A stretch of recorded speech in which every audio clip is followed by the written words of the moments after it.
Hello students, आज हम complex number and quadratic equation की एक्सरसाइज 5.2 शुरू करने जा रहे हैं। ये शुरू करने से पहले इसके दो इम्पोर्टेंट कंसेप्ट्स है वो हमें क्लियर होने चाहिए। तो वो हम शुरू करते हैं। Argon plane. आर्गन प्लेन क्या होता है? जैसे कि आप लोगों ने 9th और 10th में पढ़ा ही होगा कार्टेशियन प्लेन। कार्टेशियन प्लेन जैसे कि इसमें 2 पॉइंट दिए होते हैं हमें 2 और 3, और इनको कहते हैं कि हमें प्लॉट करके दिखाओ। तो इसको प्लॉट कैसे करते थे? हम ऐसे ले लेते थे एक्स एक्सिस, और ये होता था हमारा वाई एक्सिस। यहाँ पे एक्सिस होता था, यहाँ पे हमारा वाई एक्सिस होता था, और देन हम नंबर प्लॉट करते थे 1 2 3 4 ऐसे ही। यहाँ पे भी 1 2 3 4, और हमें क्या दिया है 2 और 3। और 2 जैसे कि हमें पता ही होता है कि एक्स एक्सिस पे होता है, और 3 हमारा होता है वाई एक्सिस पे। तो 2 कहाँ पे है? यहाँ पे। और वाई पे 3 कहाँ पे है? यहाँ पे। तो इन दोनों को जहाँ पे ये दोनों पॉइंट मैच होंगे तो वो कहाँ पे पॉइंट बनेगा? जैसे ये 3 है, 3 यहाँ पे है, 2 यहाँ से जाएगा तो यहाँ पे है, तो ये यहाँ पे बन रहा है ना पॉइंट।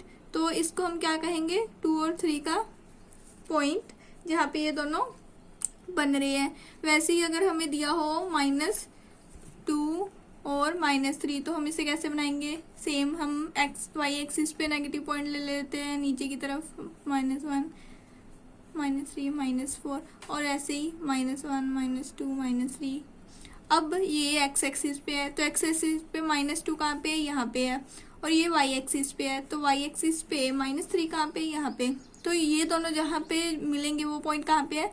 जैसे ये -2 से हम देखेंगे, और ये -3 से, तो ये वाला पॉइंट है जहाँ पे हमारा -2 और -3 बन रहा है। ऐसे हमने कार्टेशियन प्लेन 9th और 10th में किया हुआ है। वैसे ही सेम अब हमें है आर्गन प्लेन।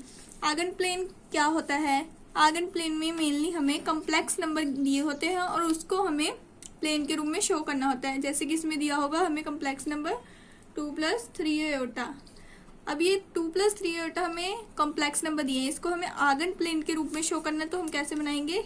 इसके लिए भी हम पहले ग्राफ शुरू करेंगे। अब कार्टेशियन में हमें पता है कि ये हमारा होता है एक्स एक्सिस, तो वैसे ही आर्गन प्लेन में ये एक्स एक्सिस नहीं, ये हमारा क्या होगा? Real axis. क्योंकि जैसे कि आपको पता है कॉम्प्लेक्स नंबर में हमें रियल और इमेजिनरी पार्ट दिया होता है, तो इसलिए हम इसको रियल एक्सिस कहेंगे और इसको हम क्या कहेंगे? Imaginary axis. उसके बाद हम सेम वैसे पॉइंट ले लेंगे 1 2 3 4 1 2 3 4। अब इसमें हमें पॉइंट कैसे बन जाएंगे? ये हमारा 2 है, ये हमारा 3 है। जैसे कि आपको पता ही है ये हमारा रियल पार्ट होता है। Real part of complex number का क्या बन गया? यहाँ पे 2 है, और इमेजिनरी का आया है इसमें 3। तो 2 और 3 हमारा ये पॉइंट बन गया। तो इसको हमें आर्गन प्लेन में शो करने के लिए क्या देखना पड़ेगा? ये क्या कहाँ पे है हमारा पॉइंट? रियल एक्सिस पे। रियल एक्सिस पे 2 कहाँ पे है? ये रहा। और ये हमारा कहाँ पे है? इमेजिनरी पे। और इमेजिनरी पे हमारा 3 कहाँ है? ये रहा। अब इन दोनों को मीट करने वाला पॉइंट क्या बनेगा? जैसे कि ये यहाँ से 2 है, यहाँ से 3 है, तो यहाँ पे पॉइंट हमारा बन जाएगा 2 और 3, जो कि हमारा किसका है? कम्प्लेक्स नंबर का। सेम ऐसे ही अगर हमें नेगेटिव दिया हो तो हम कैसे करेंगे? जैसे -2 + 3 आयोटा अगर हमें दिया हो कॉम्प्लेक्स नंबर, तो हम इसको कैसे आर्गन प्लेन में शो करेंगे? इसको आर्गन प्लेन में हम शो करने के लिए फिर से ग्राफ बनाएंगे। जैसे ये हमारा रियल एक्सिस है, ये हमारा इमेजिनरी एक्सिस है। इस पर भी हम पॉइंट बना लेंगे 1 2 3 4 1 2 3 -1 -2। सेम इसमें भी वैसे ही नेगेटिव पॉइंट जाते हैं जैसे कार्टेशियन में जाते हैं। कार्टेशियन तो आपने पढ़ा ही हुआ है।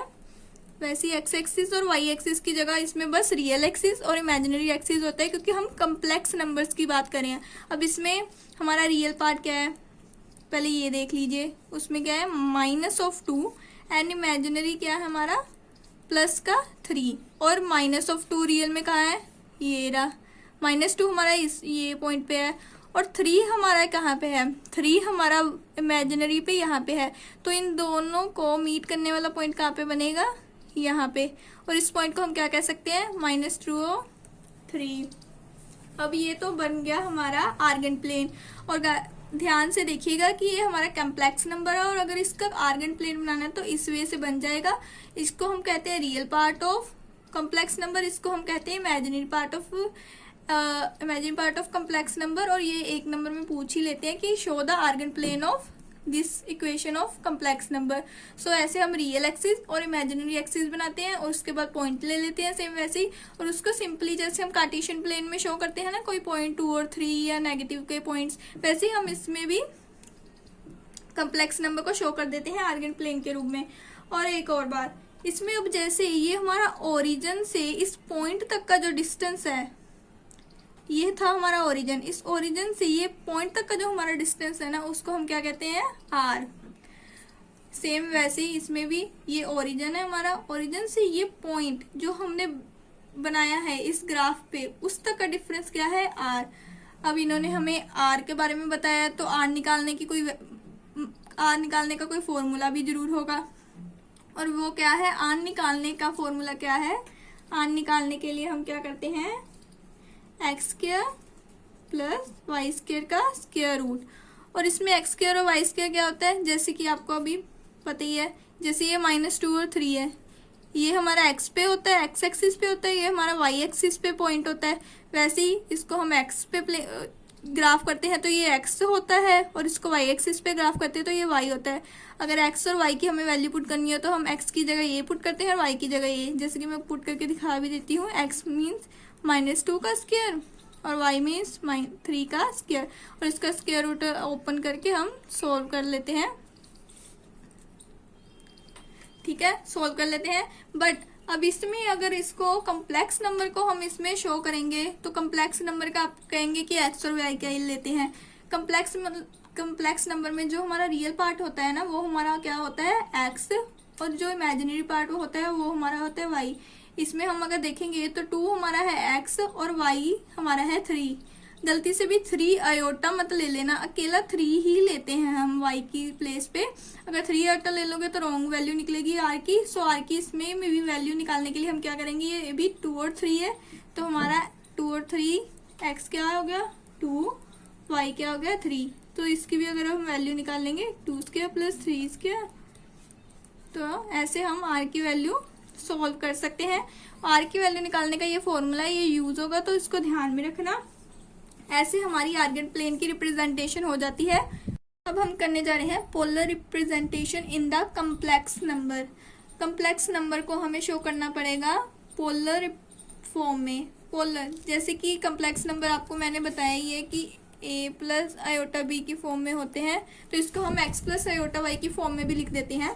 जब इस x प्लस आयोटा y की फॉर्म में जो हमें कम्प्लेक्स नंबर दिया होता है, जैसे कि हमें दिया होता है 2 + 3 आयोटा या कुछ भी 3 + 4 आयोटा, ऐसे कुछ भी दिया होता है कम्प्लेक्स नंबर, जब हम इसको r और थीटा की फॉर्म में शो कर देते हैं ना, तो ये हमारी क्या बन जाती है, पोलर रिप्रेजेंटेशन। जैसे कि ये हमारा कम्प्लेक्स नंबर है x प्लस आयोटा y, जब हम इसको cos theta plus iota sine theta, इस फॉर्म में जब हमें इसको हम बदल देते हैं, जैसे कि r cos theta plus iota sine theta, तब ये हमारा क्या बन जाता है, पोलर रिप्रेजेंटेशन। पोलर रिप्रेजेंटेशन किसका होता है, ये हमारा कम्प्लेक्स नंबर का x प्लस आयोटा y की फॉर्म में जो हमें फंक्शन दिए होता है उसका पोलर रिप्रेजेंटेशन बन जाता है। और ये बनाने के लिए हमें क्या चाहिए, हमें चाहिए r और थीटा की वैल्यू चाहिए, और हम r और थीटा को क्या कहते हैं, पोलर कोऑर्डिनेट्स। हम r और थीटा को पोलर कोऑर्डिनेट्स कहते हैं। जैसे कि हम एक ग्राफ ड्रॉ करते हैं, ये हमारा है एक्स एक्सिस, ये हमारा है वाई एक्सिस, जैसे कि आपको पता ही है। और पोलर रिप्रेजेंटेशन में हम इसको पोलर एक्सिस भी कहते हैं। जैसे कि मैंने पीछे बताया कि ओरिजिन से जब हम कोई पॉइंट, जैसे कि यहाँ पे 2 और 3 है, दोनों ही पॉजिटिव है, तो दोनों इसमें बनेंगे। तो 2 और 3 जब हम इसमें ड्रॉ करेंगे तो उनका जो डिस्टेंस होता है ओरिजिन से, उसको हम क्या कहते हैं, आर कहते हैं। तो आर तो हो गई ये। थीटा क्या होता है, ये हमारा जो एक्सिस होता है ना, एक्स एक्सिस जिसको हम पोलर एक्सिस भी कहते हैं, उससे हमारा आर जो बनता है, आर के साथ जो ये एंगल ड्रॉ करता है ना, उसको हम क्या कहते हैं, थीटा। और जब हम इन दोनों की वैल्यू निकाल लेते हैं तो उसको इसमें पुट करते हैं तो हम अपने कम्प्लेक्स नंबर को पोलर रिप्रेजेंटेशन में शो कर देते हैं। अब इसको करने के लिए आर का फॉर्मूला तो जैसे मैंने आपको बताया ही है कि root of X square plus Y square होता है। और एक और बात, आर को हम क्या कहते हैं, आर को हम मॉडुलस भी कह लेते हैं, आर को हम मॉडुलस भी कह लेते हैं। और आर के लिए हम root of X square plus Y square करके इसकी वैल्यू निकाल लेते हैं।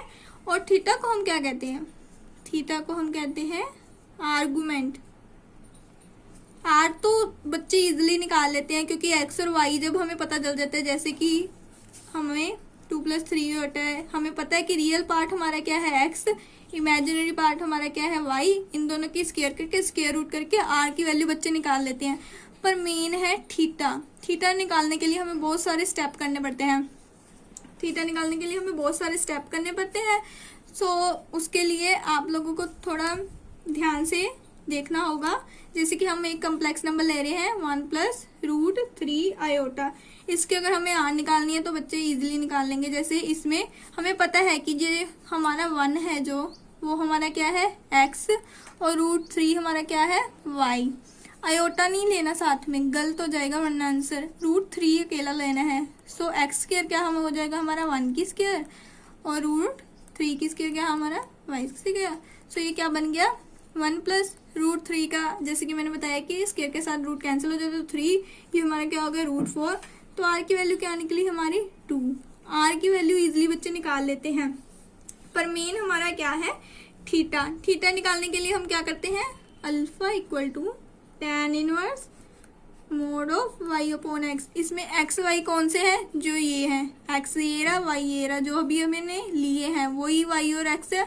और मोड का क्या मतलब है, जैसे कोई भी हमें दिया है मोड में -3 अगर दिया है तो वो क्या हो जाता है +3। अगर मोड में हमें -2 दिया है तो वो क्या हो जाता है +2। मोड का ये मतलब है।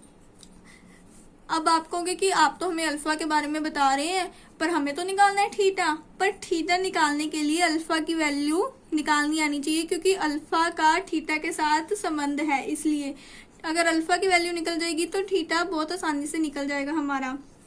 अब हम मान लेते हैं, वैसे तो इसको सॉल्व करके बनेगा नहीं पर हम अपनी तरफ से मान लेते हैं, लेट अल्फा मैंने π/3 ले लिया कि इसको सॉल्व करके मेरी अल्फा की वैल्यू π/3 आ गई। अब देखिए हम एक और ग्राफ बनाते हैं, जैसे ये हमारा है एक्स एक्सिस, ये वाई एक्सिस। अब इसमें हमने अल्फा π/3 लिया है इस कोऑर्डिनेट में, इसमें जिसमें थीटा क्या बन जाएगा इक्वल टू अल्फा। मतलब कि अल्फा की वैल्यू अगर π/3 है तो थीटा की वैल्यू भी हमारी क्या होगी π/3, क्योंकि थीटा इक्वल टू अल्फा इस कोऑर्डिनेट में बनता है। किस कोऑर्डिनेट में, जिसमें दोनों वैल्यूज हमारी पॉजिटिव होती है। जैसे कि अगर हम 2+3 होता है, इसमें x हमारा क्या है 2, y हमारा क्या है 3, दोनों ही पॉजिटिव है। दोनों ही पॉजिटिव है तो हमें जैसे कि ऊपर देखा ही है आर्गेट प्लेन में कि अगर दोनों ही पॉजिटिव नंबर है तो वो क्या पे बनेगा, 2 हमारे यहाँ पे आ जाएगा कहीं पे, 3 हमारे यहाँ पे आ जाएगा। तो ये दोनों इस कोऑर्डिनेट में बन जाएंगे। और अगर इस कोऑर्डिनेट में ये बन रहे हैं तो थीटा हमारा हमेशा क्या होगा अल्फा के इक्वल। सो इस प्रकार हम थीटा की वैल्यू हमें पता चल जाएगी। बट अगर इस कोऑर्डिनेट में आंसर नहीं आया तो इस कोऑर्डिनेट में आएगा हमारा प्लेन। हमें ये प्लेन अपने दिमाग में बना के हम देख सकते हैं कि अगर दोनों वैल्यू पॉजिटिव है तो मतलब इस कोऑर्डिनेट में ही होगा, इस कोऑर्डिनेट में है तो अल्फा की वैल्यू हमारी थीटा के बराबर होती है, तो थीटा हमारा क्या होगा π/3। इस तरह हमारी थीटा की वैल्यू निकल गई। सो इसको ध्यान से समझना। ये हमारा क्या होता है फर्स्ट कोऑर्डिनेट। अब सेकंड कोऑर्डिनेट में क्या होता है, जैसे कि आपको पता ही है कि हमारे एक्स और वाई एक्सिस में यहाँ पे आती है नेगेटिव वैल्यूज, यहाँ पे आती है पॉजिटिव, यहाँ पे भी पॉजिटिव, यहाँ पे नेगेटिव, यहाँ पे नेगेटिव। अब सेकंड कोऑर्डिनेट में यहाँ पे क्या है हमारी नेगेटिव वैल्यूज, यहाँ पे हमारी क्या है पॉजिटिव वैल्यूज। अगर हमें उन्होंने कोई एक्स दे दिया है -1 और वाई दे दिया है 2, तो ये हमारा किस कोऑर्डिनेट में बनेगा, इस कोऑर्डिनेट में, क्योंकि -1 तो यहाँ पे कहीं आएगा और 2 यहाँ पे आएगा तो यहाँ पे हमारा पॉइंट लाई करेगा। सो हम किस कोऑर्डिनेट में हो जाएंगे सेकंड कोऑर्डिनेट में। और सेकंड कोऑर्डिनेट में अगर हम लाई करेंगे तो हमारा थीटा क्या निकलेगा, हमारा थीटा आ जाएगा π - अल्फा। जो हमारी अल्फ़ा की वैल्यू आएगी उसको हम करेंगे पाई में से सब्ट्रैक्ट, तो हमारी थीटा की वैल्यू आ जाएगी। और इसको ईजिली अपने माइंड में बिठाने के लिए ज़रूरी नहीं आप हर बार ड्रॉ करके देखेंगे, अपने माइंड में एक पिक्चर बना लीजिए कि हमारा जो ये कॉम्प्लेक्स नंबर है वो अगर यहाँ पे नेगेटिव आ रहा है और यहाँ पे पॉजिटिव आ रहा है तो मतलब वो सेकंड कोऑर्डिनेट में है, तो सेकंड कोऑर्डिनेट में थीटा की वैल्यू क्या आती है, पाई माइनस अल्फा। सो इसमें आप ऐसे आपको इजीली समझ आ जाए, मैं लिख देती हूँ कि हमारा एक्स इसमें क्या होता है, नेगेटिव, और वाई हमारा क्या होता है इसमें, पॉजिटिव। सो इस कोऑर्डिनेट में हम क्या करते हैं, थीटा की वैल्यू पाई माइनस अल्फा कर देते हैं। और अब ये हमारा क्या है, थर्ड कोऑर्डिनेट। थर्ड कोऑर्डिनेट में जैसे कि आपको पता ही है इसमें हमारी एक्स की वैल्यूज़ भी नेगेटिव होती हैं सारी, और वाई की भी नेगेटिव होती हैं, आपको पता ही है एक्स और वाई की वैल्यू नेगेटिव होती है इसमें। सो इसमें दोनों वैल्यू जब जैसे कि कम्प्लेक्स नंबर हमें उन्होंने दिया होगा -2 -3 होता, हमें पता है अब हमारा एक्स भी नेगेटिव है, वाई भी नेगेटिव है, और ये हमारा कहाँ पे ड्रॉ होगा, जैसे एक्स हमारा -2 यहाँ पे होगा, कहीं पे -3 यहाँ पे होगा, तो यहाँ पे पॉइंट बन जाएगा। जब हमारा इस कोऑर्डिनेट में पॉइंट लाई कर रहा है तो हमारी थीटा की वैल्यू क्या होगी, थीटा हमारा क्या होगा, minus pi minus alpha. Same ऊपर वाला फंक्शन, जैसे ये हमारे पॉजिटिव कोऑर्डिनेट है तो हमें पता है इसके नीचे वाला नेगेटिव ही होगा, और इसमें तो पूरा है ही नेगेटिव। सो थीटा इसमें क्या बन जाएगा, theta equal to negative of minus pi minus alpha, क्योंकि इसमें हमारी वैल्यूज भी क्या है, नेगेटिव, तो इसमें थीटा की वैल्यू भी नेगेटिव ही आती है। और इस कोऑर्डिनेट में हमारी वाई की वैल्यू जो है वो क्या आती है, नेगेटिव, और एक्स की क्या है, पॉजिटिव। तो अगर हमें फंक्शन जैसे एक्स हमारा पॉजिटिव हो और वाई हमारा नेगेटिव हो, किसमें, कम्प्लेक्स नंबर की इक्वेशन से हमें पता चलेगा ये कोऑर्डिनेट नेगेटिव है पॉजिटिव है, क्या है कि दोनों नेगेटिव है, कि नेगेटिव और पॉजिटिव है, कि नेगेटिव नेगेटिव है। ये हमें कहाँ से पता चलेगा, ये हमें कम्प्लेक्स नंबर के जो हमें कोऑर्डिनेट्स दिए होंगे ना, जिनको हम एक्स और वाई कहते हैं, उससे पता चलेगा कि हम फर्स्ट कोऑर्डिनेट में लाई करेंगे, सेकंड कोऑर्डिनेट में लाई करेंगे, कि थर्ड में। अगर हम फर्स्ट में आ रहे हैं तो हम क्या लेंगे, थीटा इक्वल टू अल्फा। अगर हम सेकंड में आ रहे हैं तो हम क्या लेंगे, theta equal to pi minus alpha. और अगर हम थर्ड में आ रहे हैं तो हम क्या लेंगे, theta equal to negative of pi minus alpha. Similarly fourth में हम क्या लेंगे, theta equal to minus alpha, क्योंकि इसमें भी हमारी वैल्यू क्या हो जाती है, अगर ऊपर पॉजिटिव है जैसे तो नीचे की क्या होगी, नेगेटिव। इसमें हमारा क्या कोऑर्डिनेट बनता है, इसमें हमारा एक्स क्या होता है, पॉजिटिव होता है, और वाई हमारा क्या होता है, नेगेटिव। जब हम यहाँ हमारा कोऑर्डिनेट जैसे कि 1 माइनस √3 होता, हमें पता चल गया ये एक्स हमारा पॉजिटिव है, वाई हमारा नेगेटिव है, हमें पता चल गया कि हम फोर्थ कोऑर्डिनेट में लाई करे हैं, तो हमारी अल्फा की वैल्यू निकली हुई है पाई/3, तो हम लिखेंगे थीटा हमारा क्या आ गया, -पाई/3। आर तो हमने निकाला ही हुआ है 2, और ये आर और थीटा की वैल्यू को हम क्या करेंगे, R cos theta plus iota sine theta में पुट कर देंगे। किसको, आर और थीटा को ही तो पुट करें हैं, बाकी तो हमारा फॉर्मूला ही है, आयोटा वैसे ही है, कोस भी वैसे ही है, साइन भी वैसे है, बस आर और थीटा जो हमारे क्या है, पोलर कोऑर्डिनेट्स आर और थीटा, जिसको हम कैसे रिप्रेजेंट करते हैं, ऐसे पोलर एक्सिस में आर हमारा क्या होता है, डिस्टेंस किसका, जो हमारे कम्प्लेक्स नंबर में कोऑर्डिनेट्स दिए होते हैं एक्स और वाई, जिससे हमारा एक पॉइंट बनता है यहाँ पे, फिर उसका डिस्टेंस और उसका एंगल विद एक्स एक्सिस, मतलब पोलर एक्सिस के साथ उसका जो एंगल बनता है थीटा, इन दोनों की हम वैल्यू फाइंड करते हैं। आर के लिए मैंने आपको बताया है √(x² + y² का स्क्वायर रूट होता है। एक्स और वाई क्या होते हैं, हमारे सिंपली जो हमारे कम्प्लेक्स नंबर की इक्वेशन दी होती है उसको हम रियल को क्या कहते हैं, हम एक्स, इमेजिनरी को क्या कहते हैं, हम वाई, वो पुट करके हम आर निकाल लेते हैं। और थीटा के लिए मेन हमें अल्फा, ये वाला फार्मूला आप लोग याद रखिएगा। थीटा निकालने के लिए, थीटा के लिए हमें क्या निकालना पड़ता है, alpha. Alpha equal to tan inverse of mod of y/x।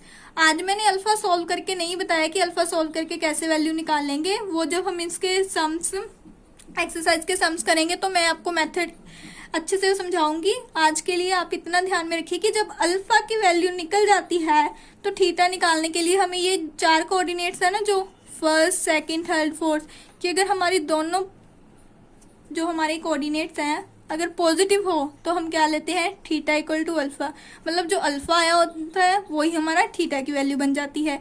पर अगर हमारा हो कोऑर्डिनेट्स नेगेटिव और पॉजिटिव तो हम कहाँ होते हैं, सेकंड कोऑर्डिनेट में। सो थीटा की वैल्यू क्या बन जाती है, पाई माइनस अल्फा। सिमिलरली थर्ड और फोर्थ में इन दोनों के हमारे नेगेटिव हो जाती है पावर।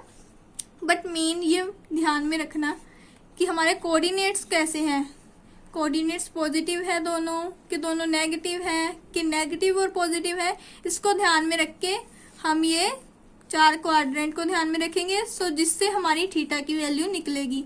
बाकी अल्फा मैं आपको जब एक्सरसाइज के सम कराऊंगी अच्छी तरह से समझा दूंगी। बस आज के लिए इतना ही। आप लोग ये बेसिक अच्छी तरह से प्रैक्टिस कर लीजिएगा, ध्यान अपने माइंड में बिठा लीजिएगा। इसकी मदद से आपको एक्सरसाइज के सम करने और भी इजी लगेंगे। अगर आपको ने हमारी यहाँ तक वीडियो देखी है तो वीडियो को लाइक और चैनल को सब्सक्राइब जरूर कीजिएगा। Thank you.